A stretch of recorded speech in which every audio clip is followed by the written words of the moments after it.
ఈ మధ్య మీరు చూస్తా ఉన్నారు కాక్రోచెస్ అనే ఇదిగోండి డివిజివ్నెస్ యాటిట్యూడ్తో మాట్లాడి దేశం తాలూకు సమగ్రతని బలి చేసేయడానికి ఎప్పుడు ఏంటి డివిజన్? ఏంటి డివిజన్ అంటే ఏంటి? స్పెల్లింగ్ తెలుసు ఆయనకి, అర్థం చేయలేరు ఆయనకి.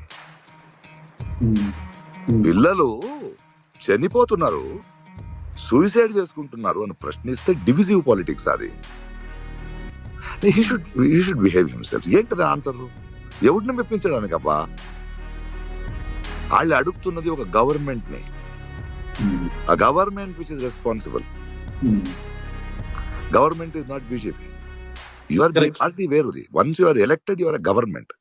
గవర్నమెంట్ ని అంటే ప్రశ్నించడానికి పుట్టిన పార్టీకి అధినేత కదా ఆయన. మర్చిపోయారా? ఇప్పుడు ఆయన బ్రదర్ ఏమో నోరు మూయండి అంటున్నాడు, ప్రశ్నించకూడదు అంటున్నారు.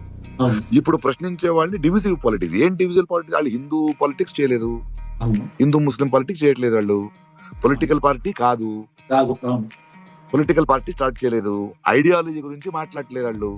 మేము లెఫ్ట్, మేము రైట్, మేము ఫ్యాసిస్ట్స్, మేము డిక్టేటర్స్, మేము సోషలిస్ట్స్ మాట్లాడలేదు పిల్లలు. లీక్ ఎందుకు అయ్యింది, దీన్ని ఏం చేస్తారు అని అడిగారు. అది డివిజివ్ పాలిటిక్స్ ఎలా అవుద్ది అంటే ఎవరో రాసిచ్చి మాట్లాడాలి. ఆయన గురువు ఏమో, పొత్తు పెట్టుకున్న గురువు ఏమో టెలిప్రాంప్టర్, ఈయనకి చీటు, అంతే, ఇంకేం లేదు. No, I'll get angry if he speaks like that. He cannot talk to youngsters like that.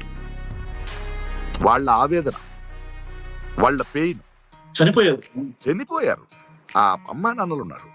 There is a society which is suffering. అది ఏడపది, ఆక్రందనం. అది ప్రొటెస్ట్ కాదు, ఆక్రందనం. అసహాయకమైపోయారు. దాన్ని డివిజివ్ పాలిటిక్స్ ఏంటి?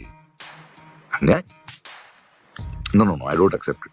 I don't support him saying that. This is not fair. This is not fair, Pawan Kalyan garu. You can't call the youngsters of this country when they are in pain and asking against the injustice to them to call him divisive politics. I'm sorry. నోటుకు వచ్చినట్టు 4 అక్షరాలు నోట్లు వేసుకొని ఈ డబ్బాలో 5 వేసి ఇలా వదలడం కాదది. వేర్పాటువాదం, డివిజివ్ పాలిటిక్స్ సిజేపీ ప్రొటెస్ట్లు ఎక్కడుంది?